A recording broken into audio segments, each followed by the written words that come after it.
Hey, we are live on YouTube. How's everyone doing today? How are you all doing today? Welcome to the show. Welcome, everybody. Today's show is going to be a very, very special show for myself, especially because it's going to be regarding my late father. I'll share more about that in just a little bit. But it's about 79 degrees here in Redwood City, at least this part of Redwood City. A little bit warmer. I live on the other side. It's a little cooler by the water. We're supposed to be getting a heat wave here for the next several days. And so I'm glad that it's only 79 degrees out here on this part, or in this part of the Bay Area. The Central Valley and the rest of Northern California is supposed to hit like triple digits. So this is when I'm glad that I live where I live, right by the water. It keeps things cooler. But anyway, we're not here to talk about the weather. We've got a lot of stuff to talk about. A lot of great things to talk about. We're going to wait a few more minutes or so before we get into the story regarding my father and the importance of dads, which is what we're going to be discussing here today. This is episode number 368 of Walking with Purpose. It is 94 where my lady's at. You make it home, baby? Hi, babe. How you doing? Great to see you here. Great to see you here, babe. I hope that your day is going well. I did talk with my lady as she was driving back from having lunch with her mother. I'm really, really glad that you and your mother got to spend some time today, babe, and that everything went well. And just know, baby, this weekend, we're going to have the most amazing time that we've ever had. And I know I've said that before, and maybe you think every weekend is amazing, and it is. But this is going to be like the most amazing weekend we've ever had. No doubt about it.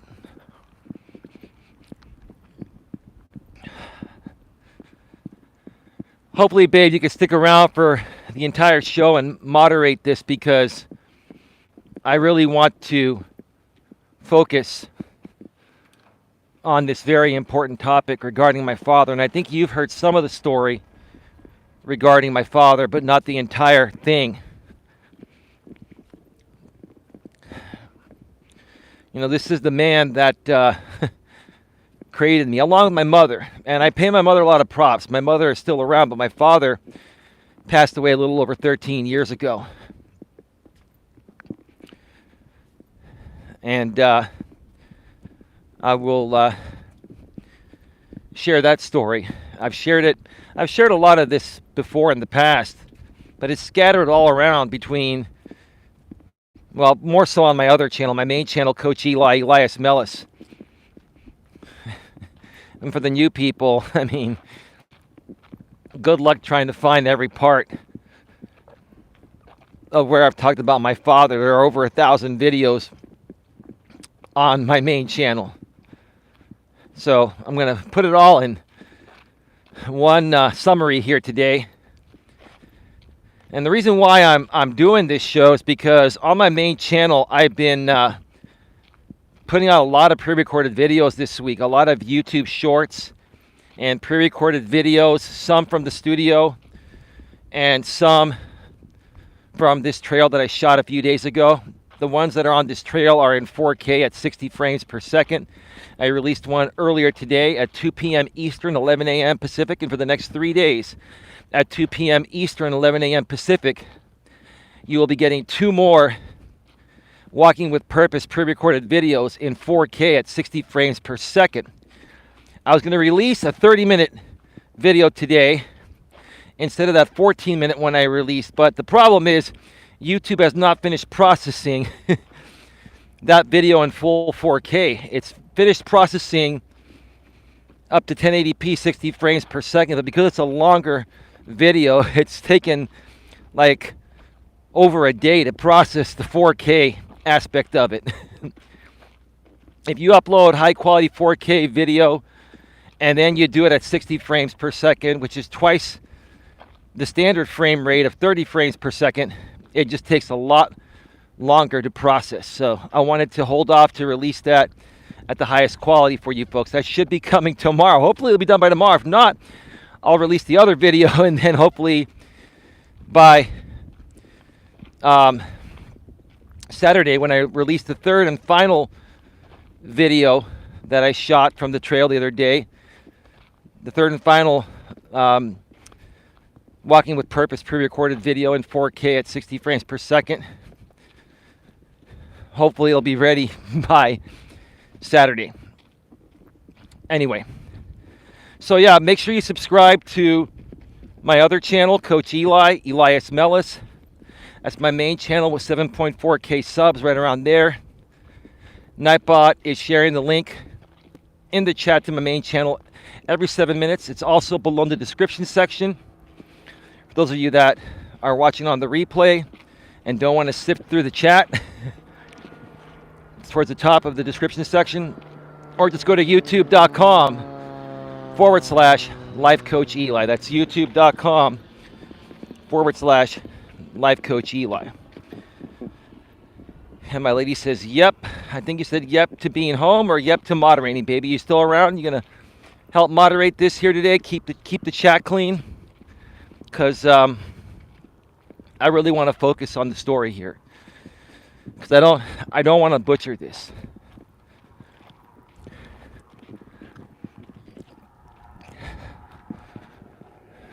Hang on, got a chopper coming.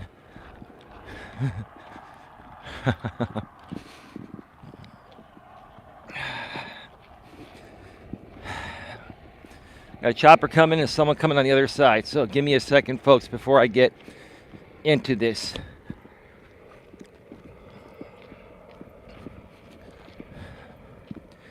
I don't know what my lady and I have planned for content this weekend. We may pump out a stream or two over the weekend. Just keep it locked here to Coach Eli 2 Authentic Live Streams. Keep an eye on the community tab of this channel and my other channel, and you'll know what's going on. We'll try to give you as much of a heads up as possible. Folks, please also make sure you like this stream, whether you're here live or on the replay. Please share it out on your community tabs. Share it on social media. Please help my lady and I out as much as possible. We really want to get our message out to the right people. And, YouTube's not easy, folks. It's not easy to penetrate that algorithm. Our audience is out there. We're just trying to reach them. We're trying to reach them. And your help would be greatly appreciated. And we will help you in return as much as we possibly can. Let me reset the chat real quick just to make sure things didn't get stuck here. 102 in Southern California. Hey, California Ford Outdoors. She says 102 in Southern California. Welcome to the show, girl. How are you today? Yeah, they were saying that the California heat waves are going to put a massive, massive strain on our electrical grid. So I'm hoping we don't have any rolling blackouts or anything. We haven't had any of those in a while. So let's just pray. I mean, at least where I'm at here, it's only 79 degrees. So it's not really hot enough to turn on AC in a house here in Redwood City. But if it gets hotter, people are going to turn it on. I get it. So let's just get right to it here. Today I'm going to be discussing the story of my late father, and the importance of dads. One more time, the story of my late father and the importance of dads. You know, I was really inspired to do this stream today from my walk because, like I've been saying on my main channel, I've been doing a lot of pre-recorded videos this week. And, you know, a lot of the topics I've been discussing have led back to not only a lack of masculinity in the modern world, but a lack of parenting from men. There are more single mothers in this world nowadays than ever before.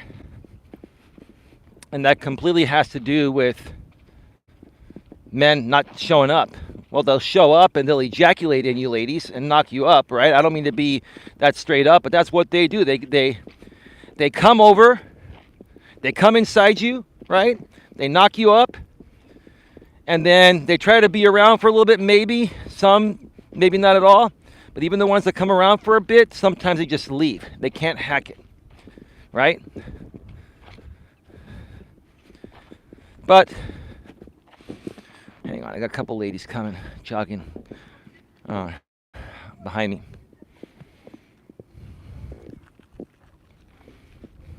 So yeah, these guys know how to, you know, release or relieve themselves with women, right? But they don't think about the repercussion of that, right? A lot of these guys are so dumb nowadays, they don't even ask women if they're on birth control or anything, right? And yeah, I get it, some women lie about being on birth control. And then it happens that way, but if that's the case, then that's more the woman's fault, right? But I'm talking about situations where guys just don't ask. They just do the deed. And then when the woman gets pregnant, they don't accept the responsibility. Right? That's what inspired me to share the story about my father. Because, and I say this not because he was my father. I mean, of course I loved and still love my late father unconditionally, no matter what. But my unbiased opinion about my own father, he's one of the greatest men that ever lived. He was an amazing man. He embodied masculinity. He embodied fatherhood. He embodied leadership. He embodied whatever it would take to provide for his family. He always did what he had to do for his family and put his family first.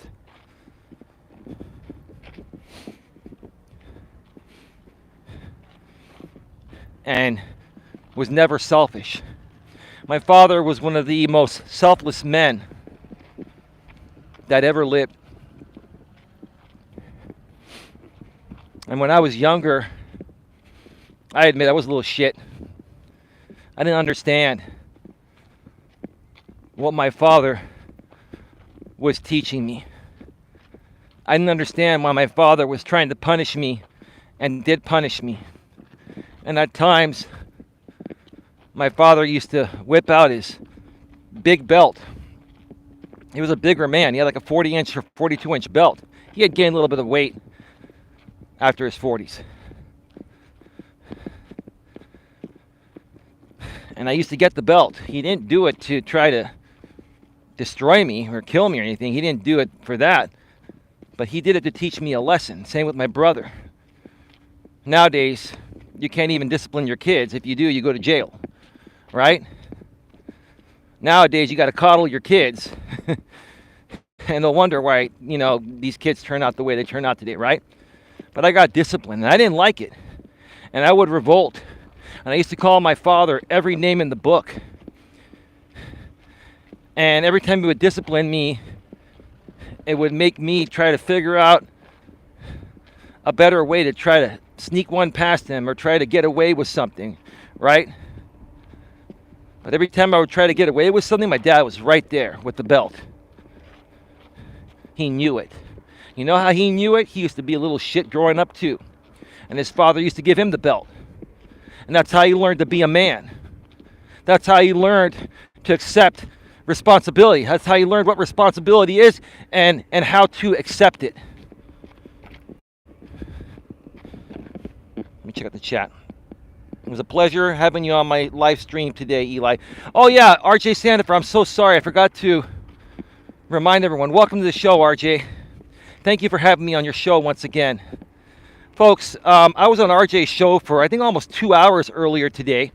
If you want to catch the replay, please go on the community tab here on Coach Eli 2 Authentic Live Streams. I also shared it on the community tab of my main channel, Coach Eli, Elias Melas. The link is there. Go check it out. And please subscribe to RJ, bang the bell, and make sure you select all notifications because we're going to be doing some occasional streams together. And I'll probably have them on my channel here at some point soon. But thank you again, RJ. I greatly appreciate your time and your effort, and it was a really, really good show. And I more so appreciate how respectful you kept the conversation and how you've turned things around. You know, you've been on YouTube for 4 years. I've known you for 4 out of the 5+ years I've been out here, and you've shut down so many channels after 2 or 3 months, but this one has been around for 9 months. And that proves to me how hard you've been trying to turn things around and become a stronger person out here and put all the BS behind you and ignore any current BS and move forward. God bless you, RJ. Thank you. California Ford Outdoors says, exactly. Now both men and women run from responsibilities, make a lame excuse to dump the kids to another parent. No, you're right about that. I mean, yes, there are women that are horrible parents, but it's more so with the men. I'm telling you that the main problem nowadays is a lack of masculinity. And when there's a lack of masculinity, it affects women too. It affects women from being able to be their feminine selves.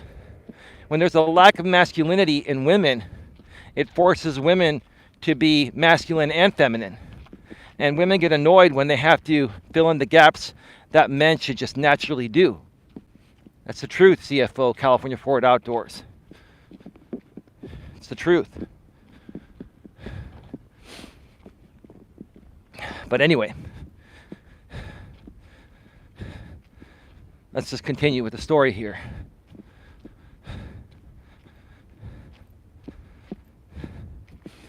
So, you know, growing up,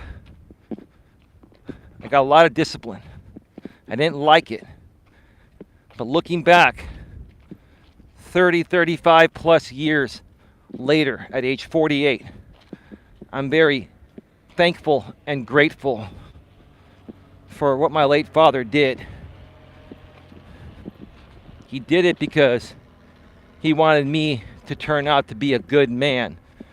He didn't want me to turn out like many of these guys are turning out nowadays. And I'm not trying to be critical to these guys nowadays. And it's not even really your fault, guys. It's not your fault that maybe your father skipped town, right? Or your father might have been more of the submissive, feminized parent, and your mother was the more dominant, masculine one, right? It's not your fault, guys. But a lot of you guys are now, you know, like the millennials, you're 25 to 40, okay? By the time you hit your 30s, you should be able to figure out and work through any lack of parenting that you didn't have and strive to become the best man you could be. But still, many of these millennial guys are still struggling. They know they had a lack of parenting. They know what the issue is. They're just choosing to not do anything about it.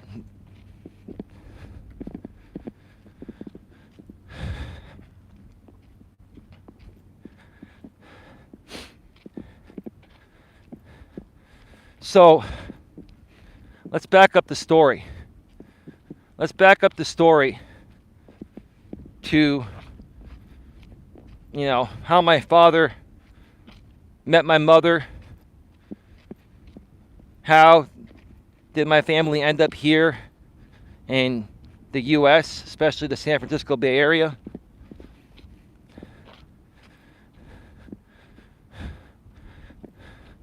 Got some people coming. Let me come up the side real quick and just show you a view of this while I wait for these people to pass. Come on. There we go.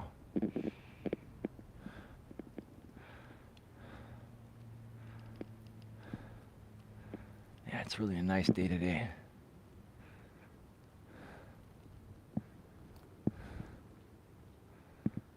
And then there's a woman walking on my side of the trail. So I gotta wait even more.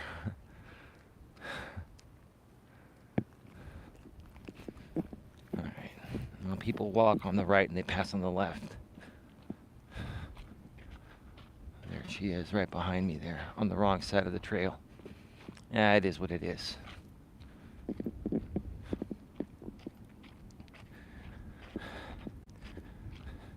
My father, in his younger days, wanted to be a doctor. And his family was working hard to put him through medical school. My father was actually going through medical school.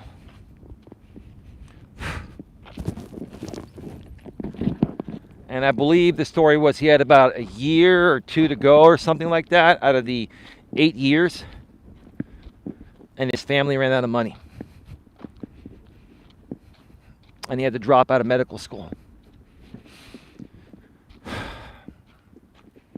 And when I first heard that story, it broke my heart. Why are these women walking on the wrong side of the trail? Now you can switch over. Yeah.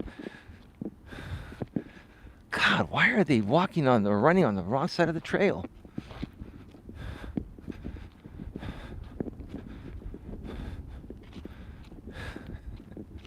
Maybe they're from another country. And now she goes back on the other side of the trail.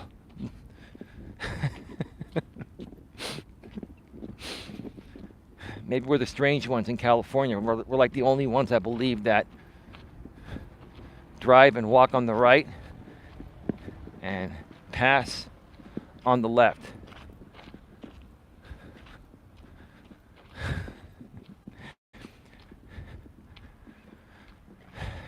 So my father had to drop out of medical school because his family ran out of money. And then the war happened and my family had to leave. Hey Casey, how you doing? Welcome to the show. Good to see you, she says, and RMP. I think my lady's still around. Yeah, thank you for being here, Casey. Appreciate it.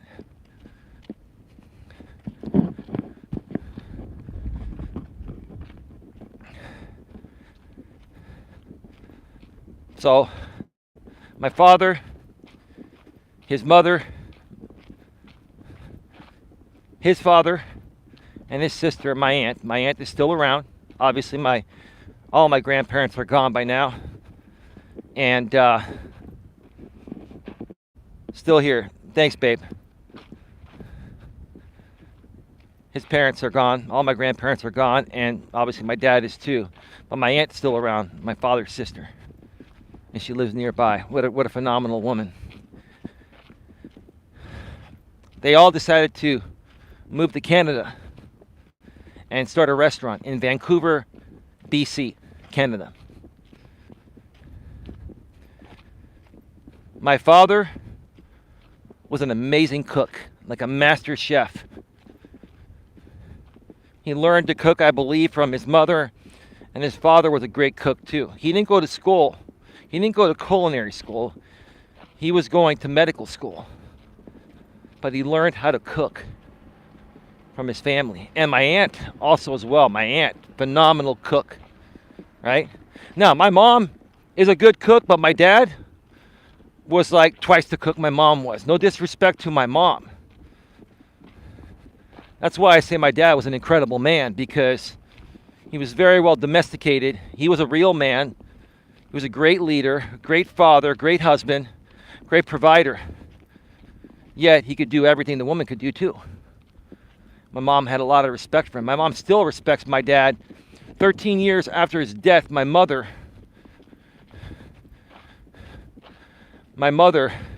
still won't sleep in the master bedroom in her place that she used to sleep with my father out of respect for my father,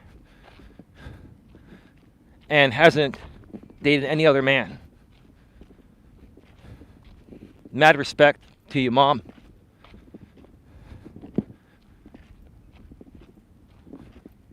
There was nothing to not respect about my father. So his side of the family moved to Vancouver, BC for a while. Started a restaurant there. They did well. And then my father went back to Greece. And I believe the whole family moved back to Greece after being in Vancouver for a while. And that's where my father met my mother.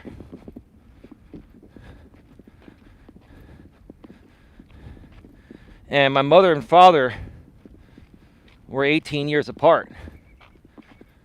My dad was the man. Was literally the man. I think he was like 39, almost 40 when he met my mother. My mother was 21, almost 22 or something like that. My mother was early 20s. My dad was late 30s. And they went on some dates. And they got along, and they decided that they were going to get married. In the meanwhile, my dad didn't want to, didn't want his family to be in Greece anymore, because it was a rough time in Greece during that time. The economy was shot, and it was just a really rough time.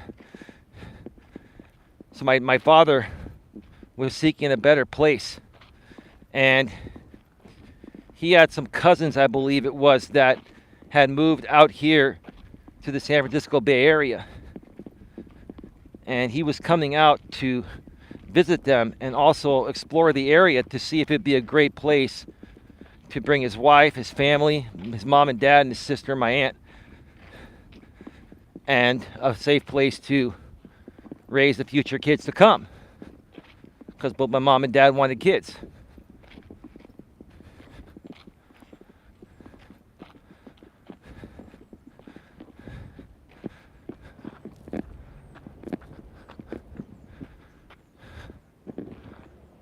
Okay.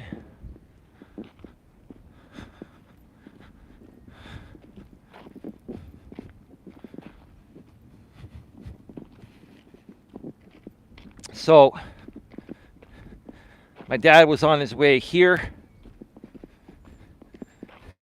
by boat, and he jumped the boat, and he was out here for a little bit, but then they found out about him and they deported him. But while he was out here, he really loved the area. He loved the weather.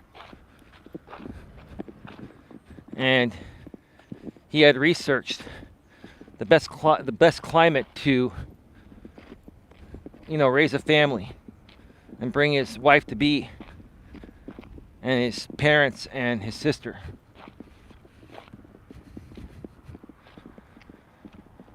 So my dad went back to Greece. He was back in Greece and married my mother.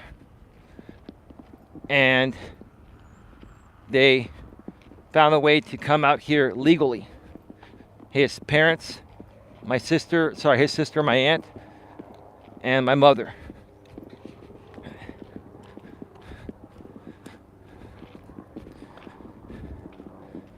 And he researched and found the best place for the family to live is Redwood City, California. He did his research. Jesus. About 50 years ago. And found out that Redwood City is climate best by government test. Redwood City has the #1 climate in the entire U.S. and the 3rd best climate in the entire world. Why? Because you've got water on this side from the SF Bay, and about 8 to 10 miles west you have the Pacific Ocean. And if you go up north 30 miles to San Francisco, where the Golden Gate Bridge is, the Golden Gate Bridge is the gateway to the Pacific Ocean from the SF Bay, or vice versa. So basically the SF Bay is a spillover from the Pacific Ocean. Now, when you've got, water east of you and water 8 to 10 miles west of you, those crosswinds, when it's hotter, are going to cool you off. That's called a microclimate. Redwood City, California, and the surrounding cities around here on the peninsula, which is basically another way of saying the west side, the West Bay, right? But they don't call it the West Bay, they call it the peninsula. There's the North Bay, the East Bay, the South Bay, and the peninsula, which is the West Bay, right?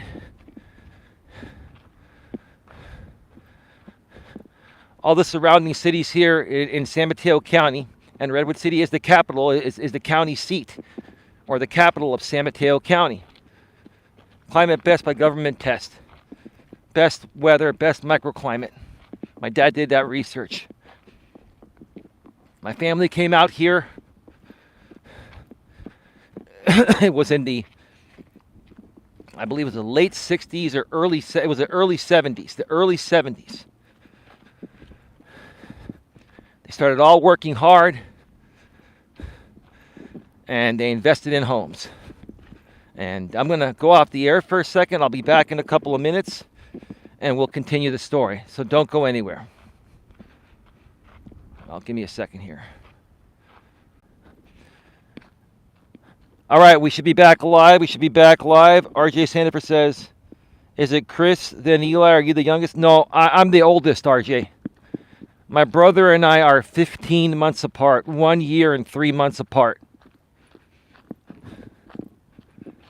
He was born April 1st, 75. I was born December 17th, 73. So we're 15 months apart. Chris is younger. Yes, he is, babe. Brother's a good dude. He's been through some shit too, don't get me wrong. But he's a good dude.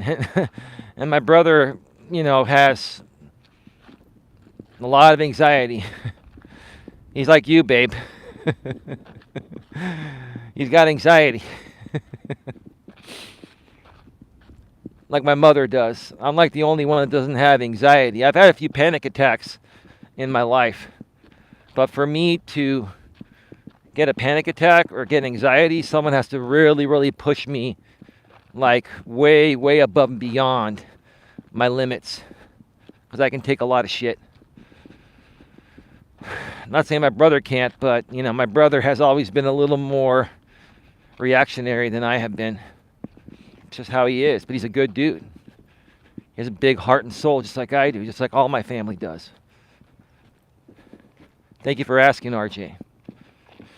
So,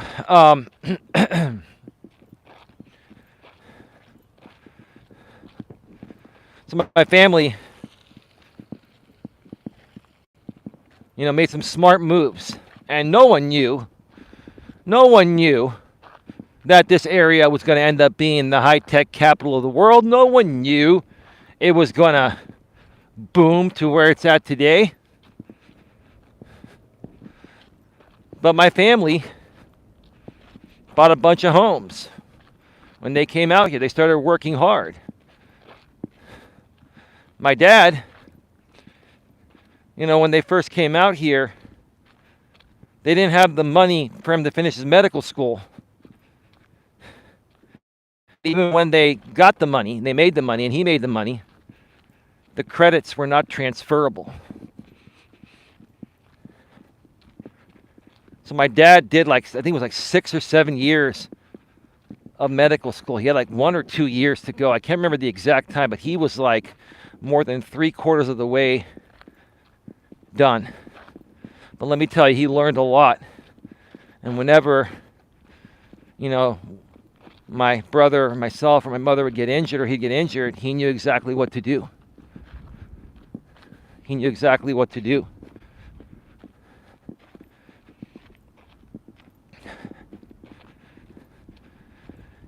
And my father, he wanted to work a job where he could make a lot of good money quick, so he got into sales.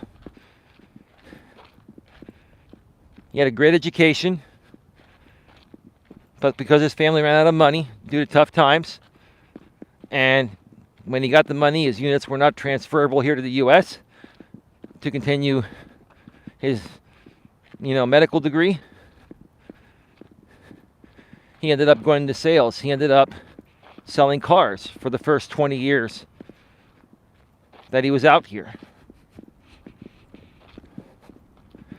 And I'm going to share with you some numbers here because I really want you folks to know the type of man this guy was. I'm not sharing these numbers to show off, but I really want you folks to know how smart of a man my dad was, how hard of a worker he was, how great of a provider he was, how great of a role model this guy was, right? This is where I get it from.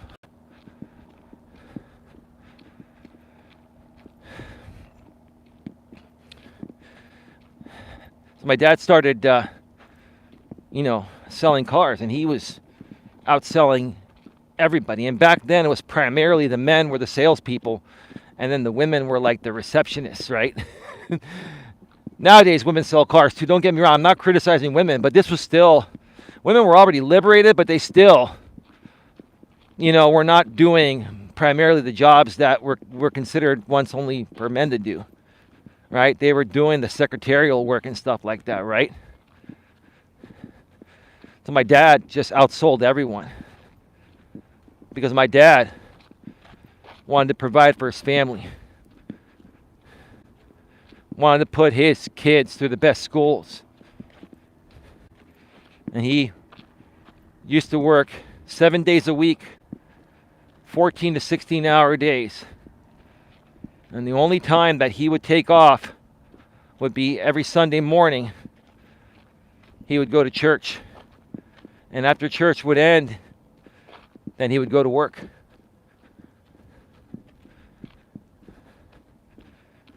And my dad pretty much just took holidays off. That's about it. Once every 10 years, he would take a week vacation. But besides that, guy worked every single day, come rain, come shine. Whether he was completely healthy or super sick, the dude was always there. And that's where I got my strong work ethic. That's why people ask me, hey Eli, you've been doing this YouTube thing for 5+ years. And, you still, have a ways to go. How do you keep doing this when, the traction has been coming very, very slowly? I said, I'm one determined motherfucker. I get that from my father. And I will never fucking stop until I reach my goals, no matter what happens. Because that's what my dad did. 14 hours a day, 7 days a week. He started working, I think it was 72, 73, the end of 73, I was born. Nobody's coming, so I'm going to go to the observation deck for a second.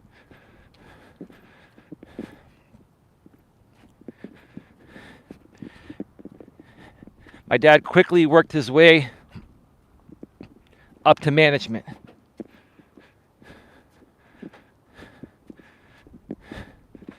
And he was, as a manager, you still sell cars, but you also get a salary. And you're managing other employees. You get a part of their commission, right? But you make the real commission still selling your own cars.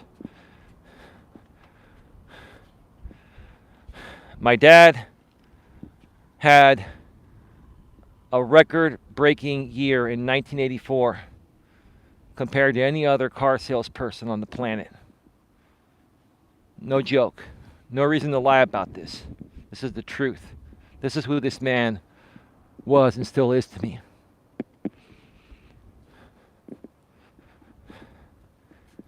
I'm going to share the actual numbers because that's all you folks are going to understand. I'm not trying to show off anything. In 1984, my dad made $200,000 that year selling cars. In 1984, he made $200,000 selling cars. Okay, 84, 94, 04, 14. So that's what, 38 years ago, right? If we take 200 grand and put it into today's money, you're looking at least $500,000, $600,000, $700,000. Probably $600,000, $700,000 in today's money, at least, maybe more, maybe 800,000.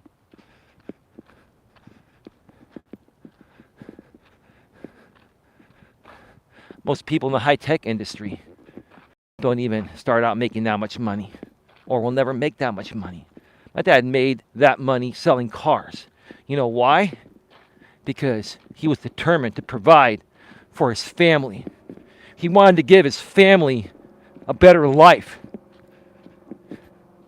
He didn't let the fact that he went to medical school for 6 years, he was going to be a prominent doctor, and because his family ran out of money, he didn't let that bring him down. He still kept moving forward. You know why?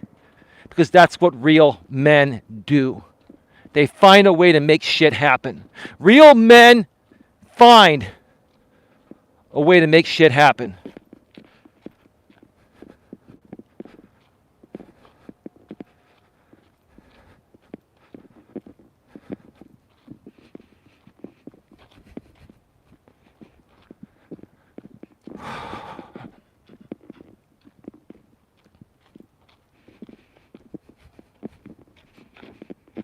Check out the chat real quick. Let me reset the chat, folks. I'll be right back.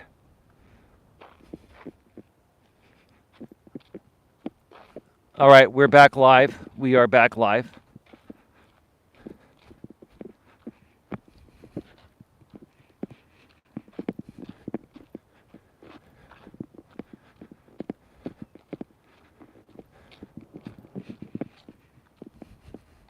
This story means a lot to me, folks. I want you folks to learn from it. I want you to understand why I am the way I am. How I became the person I am, the man I am today.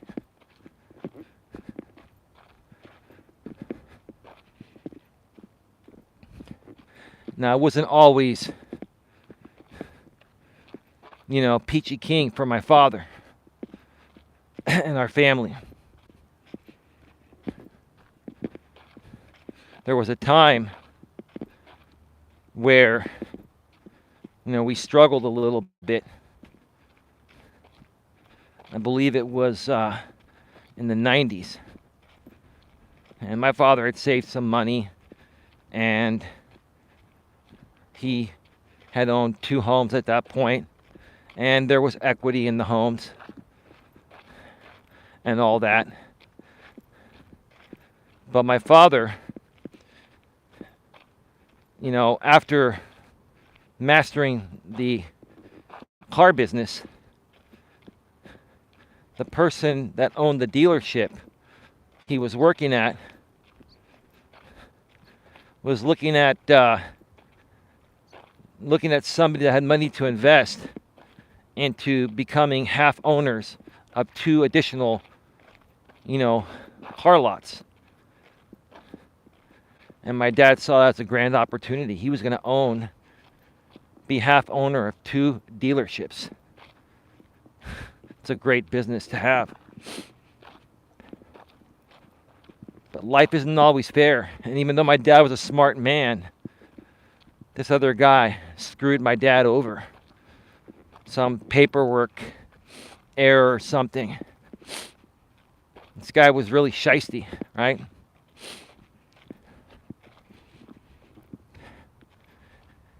And this guy tried to pin something on my dad that my dad didn't do.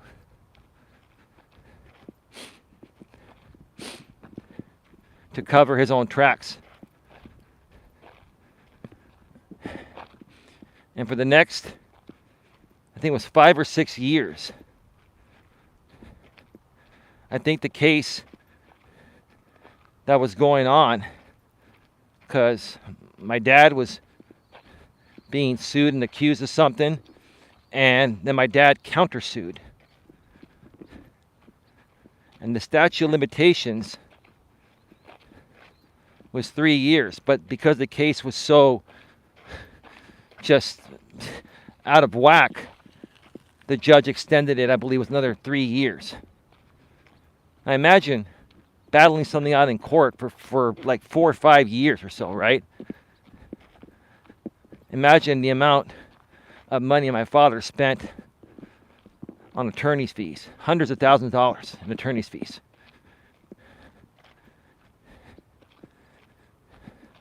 Let me tell you why it's not worth it, folks. At the end of the day, my father won the case, right?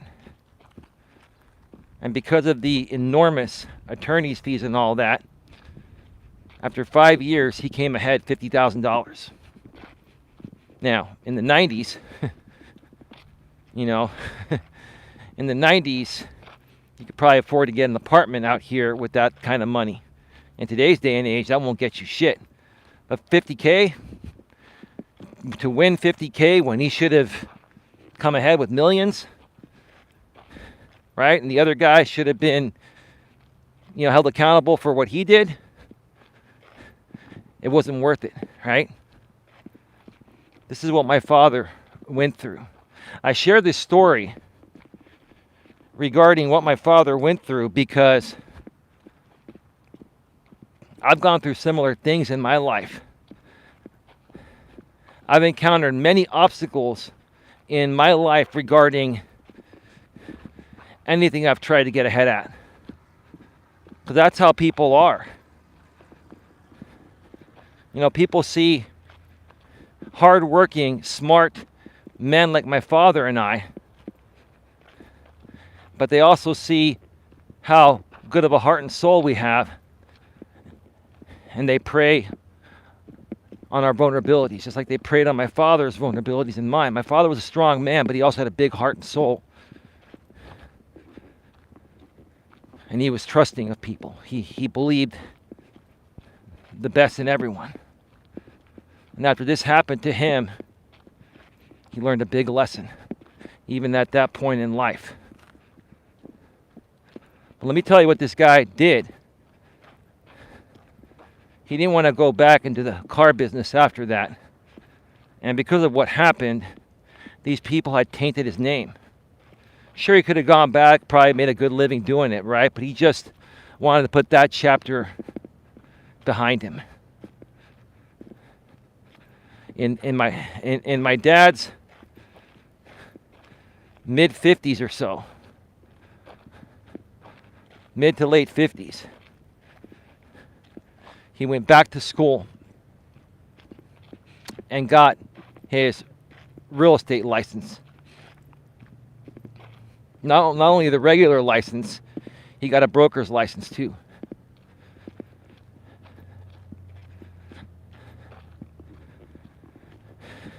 And first year my dad was in the business, he was working with a Greek friend of his that taught him the business. And after that year, my dad was on his own. He was working, I think, for Coldwell Banker. It was Coldwell Banker for a while and some other real estate companies. But he left working for his friend because his friend his friend wasn't splitting the commission with him fairly or something like that. There was something with the commission that was off. So my father, wanted to go somewhere where they would value his selling skills and give him a higher commission split. And he went elsewhere and got it. Because when you work for someone else in the real estate business, you split the commission with the broker.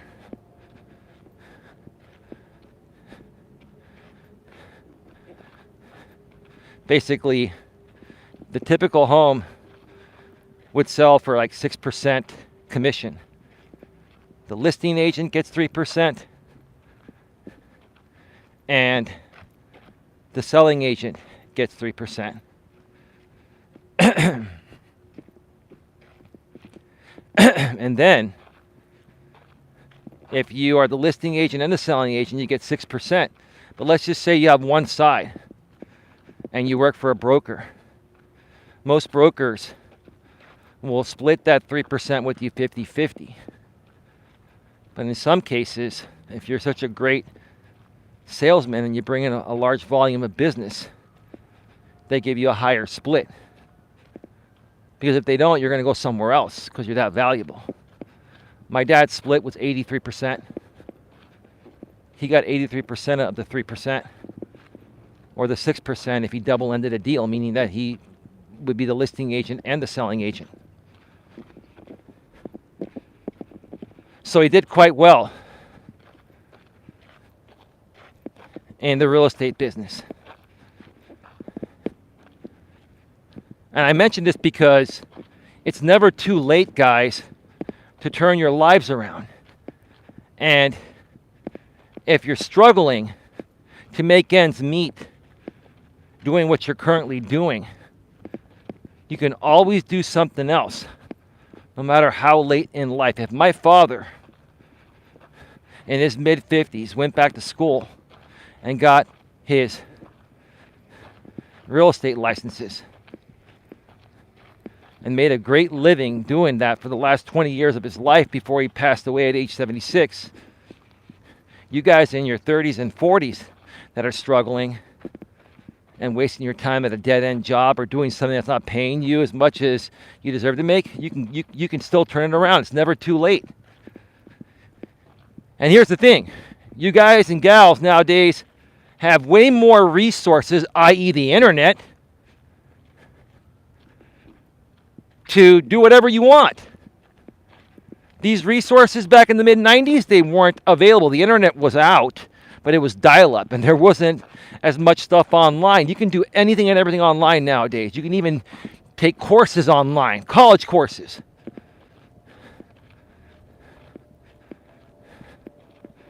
You guys all have it easier nowadays, guys and gals.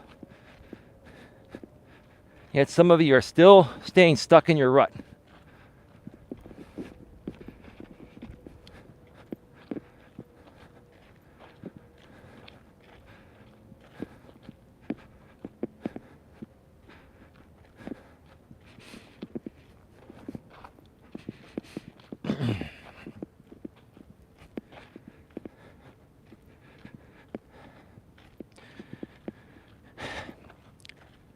There's more that I learned from my father on how to be a better man, be a stronger man.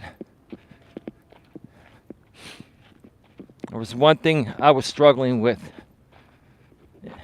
in my teens and throughout my 20s.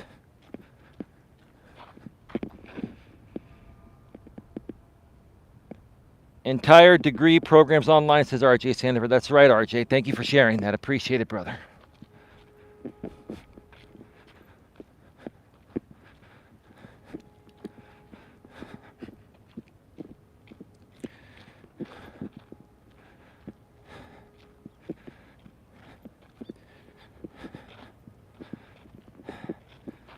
So let me remember where I left off here, because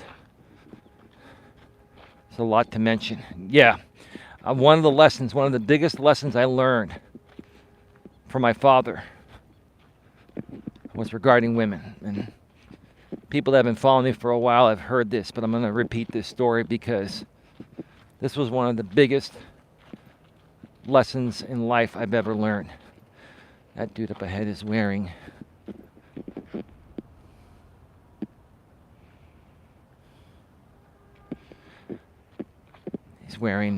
Under Armour.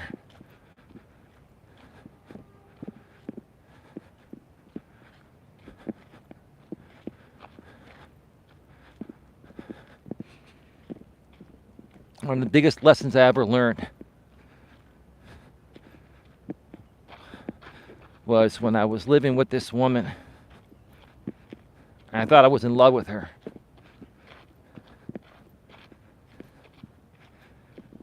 And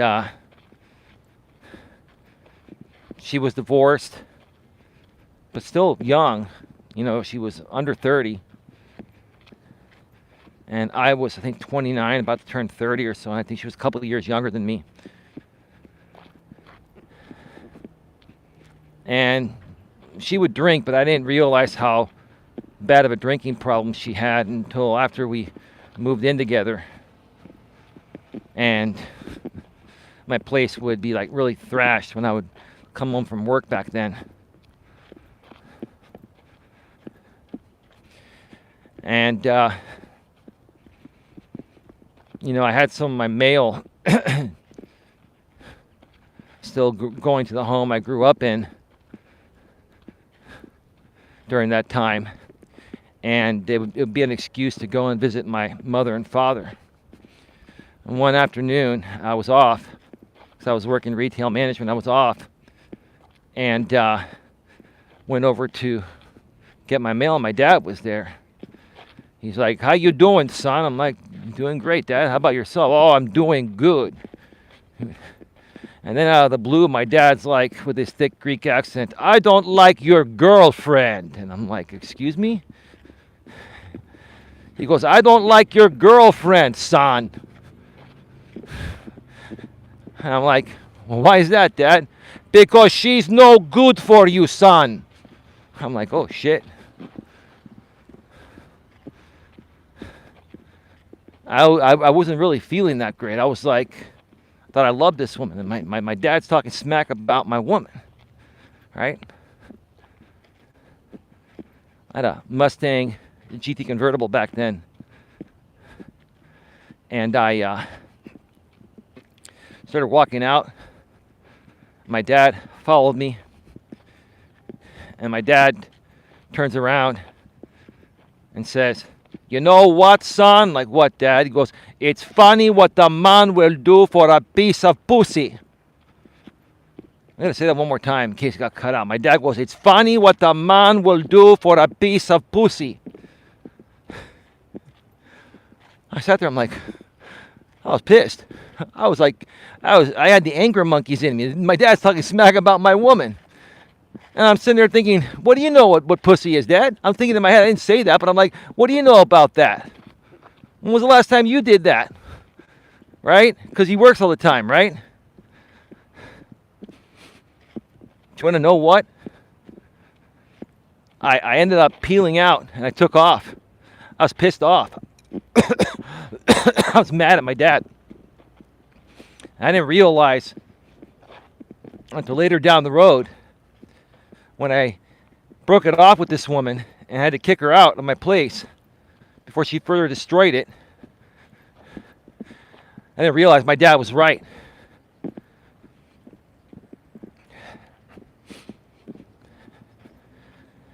And, you know, down the road, a year or two down the road, this was about 6 months before my father passed away.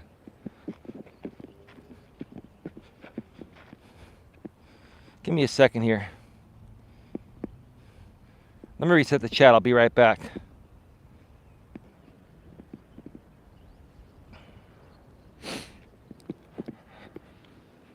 Give me a second. Got some people coming on the trail here.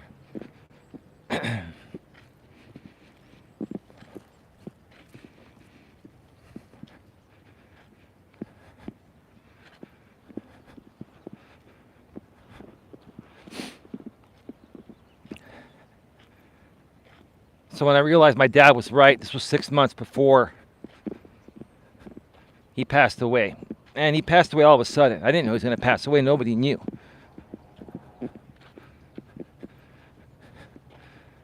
I drove over on one of my days off, and my dad was there. My mom was at work. My mom was working for the county clerk's office here in Redwood City back then. She was a divorce clerk for 25 years. She was at work. I went over to get my mail, and I went up to my dad. I said, "Dad, how you doing? Hey, you have a minute, son? Or you have a minute, Dad, to talk?" He's like, "For you, son, I have all the time in the world. What can I do for you, son?" I said, "You know what, Dad? I want to apologize to you." He's like, "For what, son? You don't owe me any apology." I'm like, "Dad, I want to apologize to you for everything." "What do you mean, son?" I said, "Everything, Dad. Every time I didn't listen to you. Every time that you try to discipline me and use the belt and all that, you were trying to protect me from making mistakes and ruining my life and setting myself backwards. You were trying to help me move forward. And you know what you were most right about, Dad?" He's like, "What's that, son? When you said it's funny what a man will do for a piece of pussy, you were absolutely effing right. You were absolutely right, Dad. God rest your soul. God rest your soul." That was a wake-up call for me. Some guys in the past, when I've shared that story out here, from that MGTOW, that toxic red pill MGTOW community, were saying your dad was trying to red pill you. Well, maybe you can call it that. But what my dad was trying to do is tell me, "Look, son, nothing wrong with liking a woman or loving a woman. But don't ever put her above you or beneath you. You be yourself. And look for a woman that's going to be herself. A woman that will respect you and you will respect." That's the lesson he taught me. He didn't teach me to be mean to women and stuff. He just taught me to not be naive and vulnerable and don't put them on a pedestal.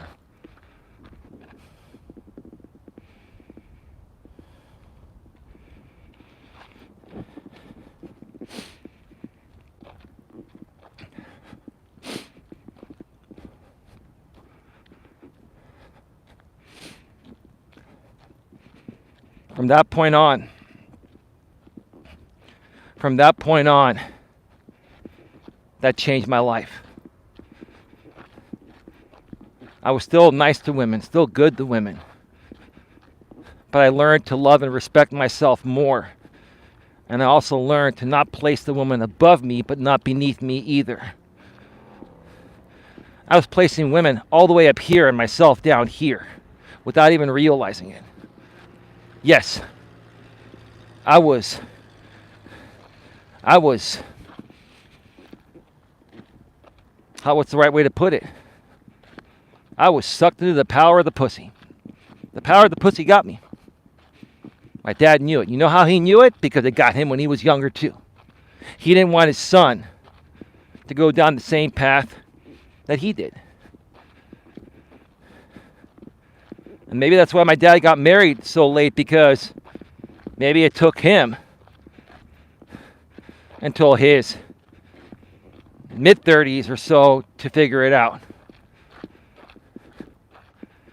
He taught me this lesson right around age 30. And then he passed away, I believe I was 34, almost 35 when my dad passed away. Something like that. After my dad told me that the first time, I was still with this woman for a while. And it got progressively worse until the point of where I had to just let her go. But again, I learned my lesson.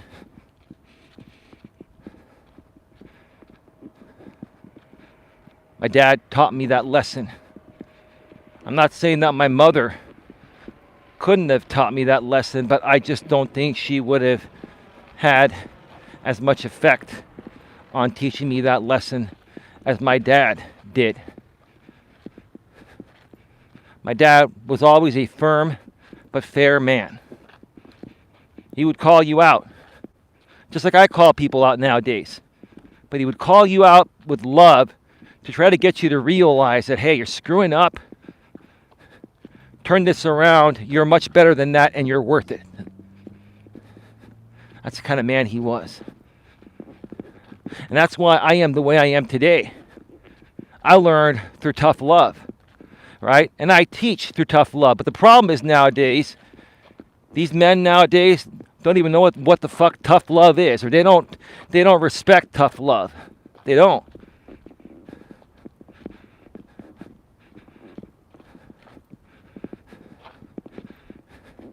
They don't even respect themselves.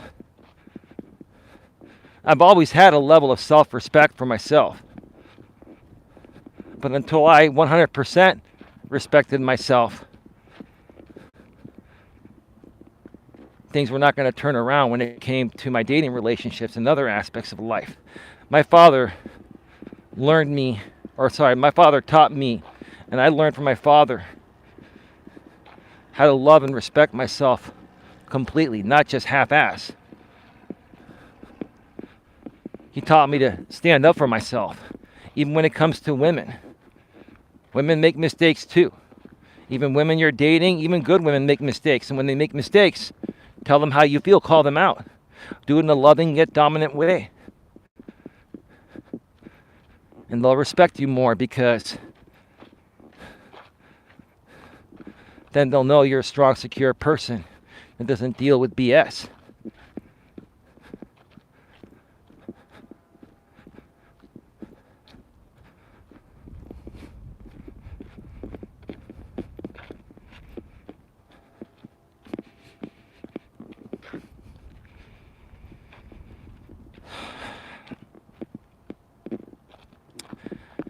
So,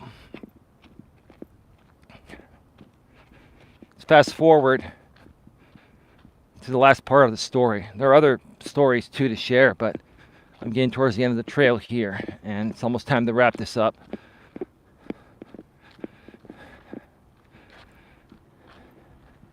I had a pretty good relationship with a woman that I met. This was about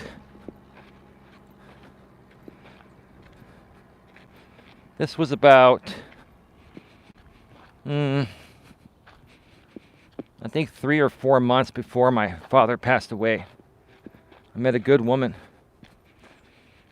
that I was with for a while.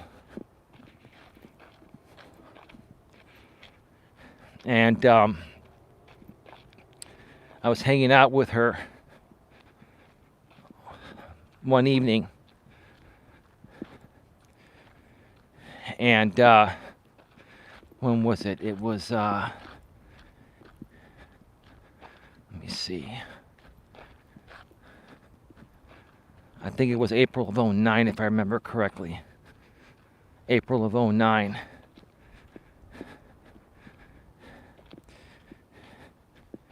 And got a phone call from my mother that my father passed away at church. And, you know, the story that was shared by my mother is my mother drove my father to church that night. It was during the Easter holiday season. I think it was a week before Easter or so, something like that.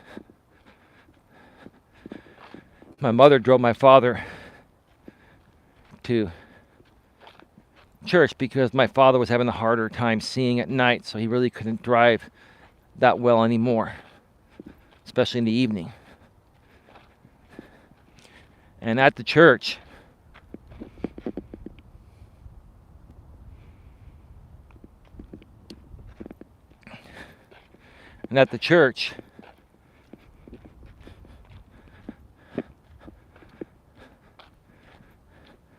my father would go upstairs where there was a balcony at the back of the church, high up, to face down towards the priest and sing the hymns along with the priest. That same balcony was where the choir was at, and there were like 3 pews behind where my dad's podium was at that he would, preach and sing the hymns along with the priest.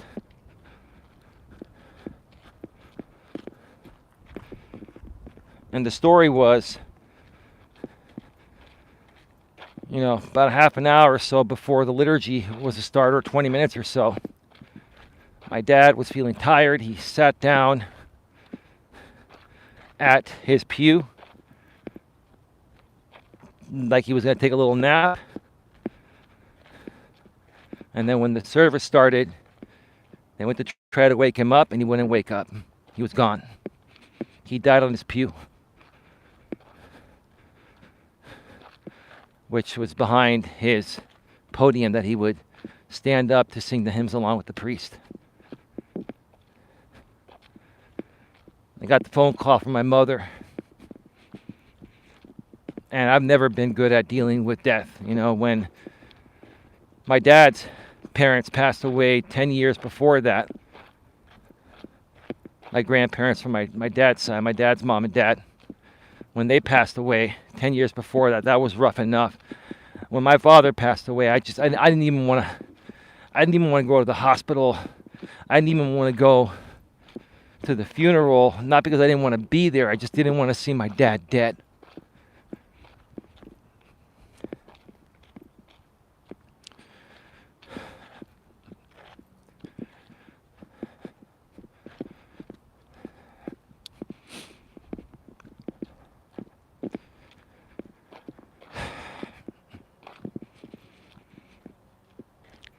A side note, I mentioned my former friend, Brett, that I was friends with for 16 years. I met him during my high school years, working at a local movie theater back then called the Hillsdale Cinema in San Mateo, California.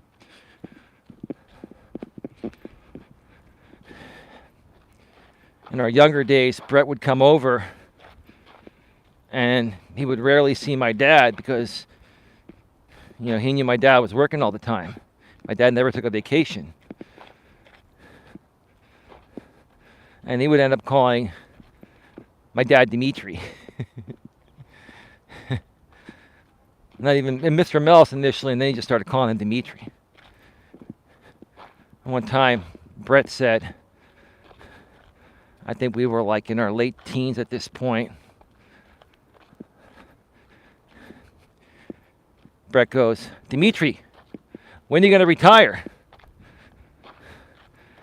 My dad goes, when I'm 6 feet under.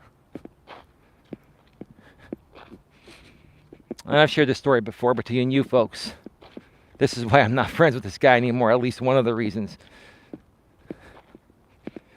I had already parted ways with this guy about a year or so before my father passed away.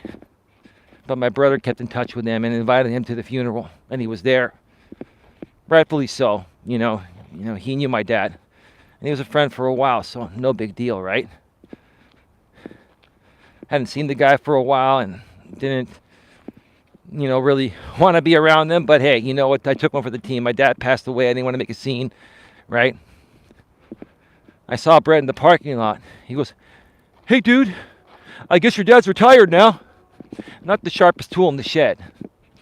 My dad's dead. We're at his funeral. And the guy makes a joke saying, hey, dude, I guess your dad's retired now, because he remembered when he asked my dad when he's going to retire many, many years before that. And my dad said, when I'm 6 feet under. So now, dude, yeah, because my dad is 6 feet under, right? Now you're like, yeah, dude, I guess your dad's retired now.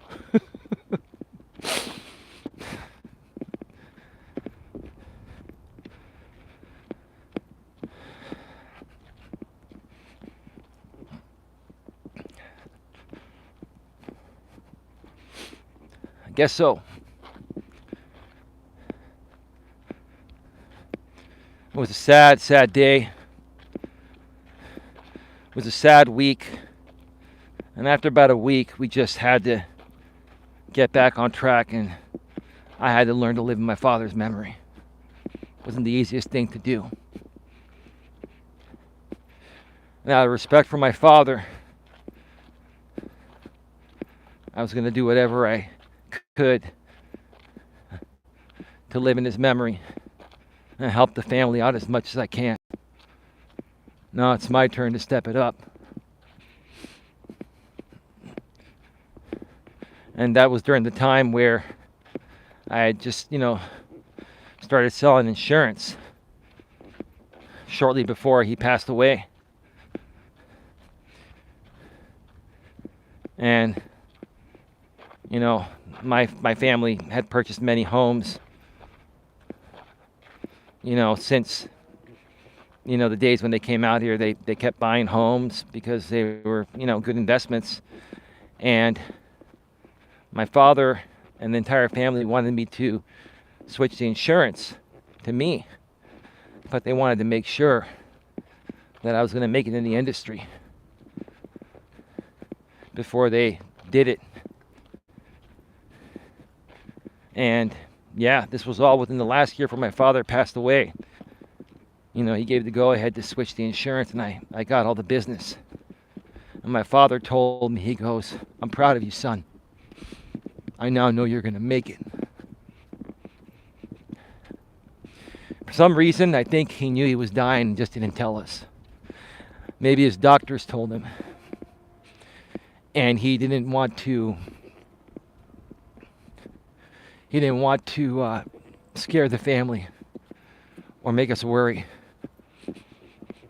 We'll never know. He probably took that to the grave with him. But I will tell you this.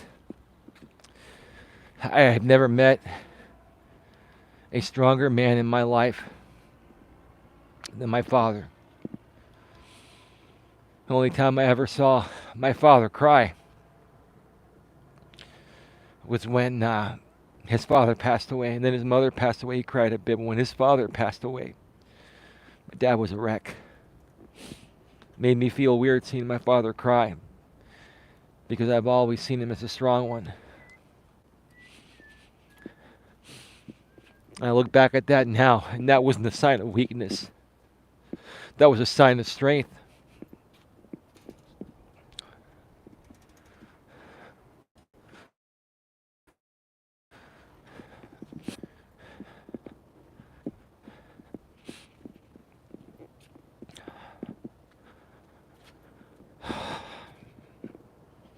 It wasn't easy sharing this story again, folks, but I wanted to do it.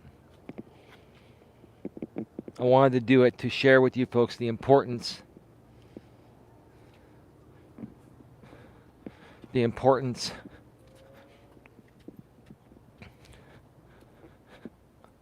of dads.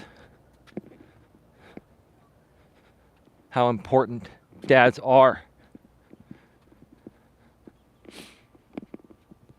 If I didn't have my dad to teach me everything that he taught me today, that he taught me back then, to learn how to navigate the world today, I'd be lost. Yes, my mother did her part, and my mother is amazing. I'm not taking anything away from my mother. My mother gave me as much or more than any other mother would give me, and my brother too. And my dad gave my brother and I as much as he could. My dad, basically, if he was still around to this day, the guy would have been the best life coach in the world. And that's one of the main reasons why I do what I do today. I want to help people in the same ways that my father helped me. I learned a lot of life lessons just going through shit. And then my father being there, and my mother too, but my father was a disciplinarian. He helped me understand what I was doing wrong. And he held me accountable. And that allowed me to learn how to correct the mistake.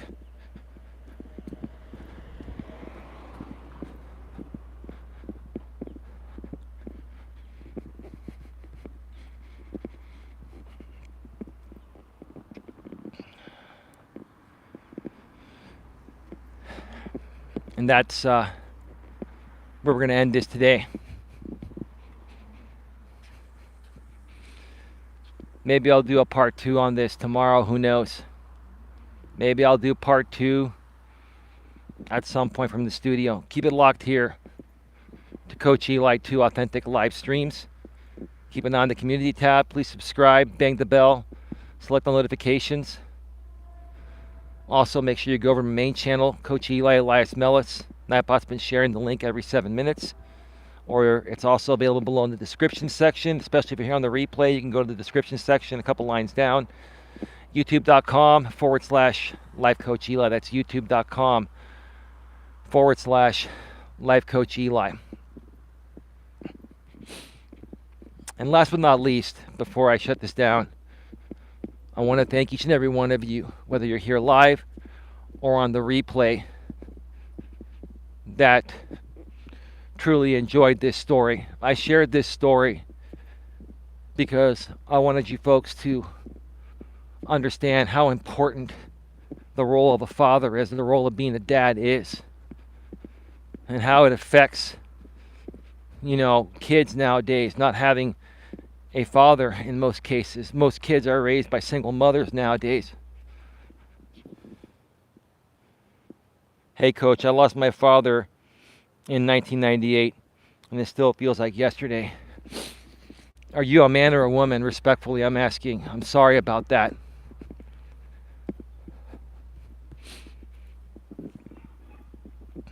That's a serious story. And, it takes a lot of balls and nerves to put out a story like this. So I appreciate the people that heard the story and support the story and support the channel here.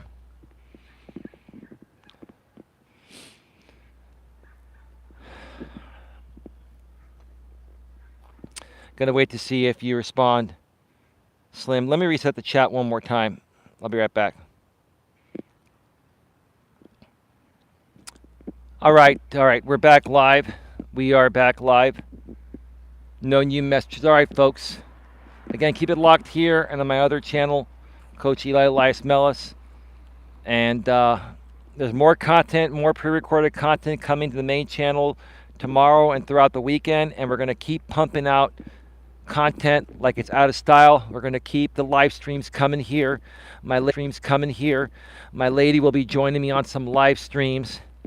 And we're going to get as many people as possible. Get the best possible grip on their lives so that way you can all accomplish whatever it is that your hearts truly desire. With that being said, have yourselves a great one. Take care. And as always, be good to each other.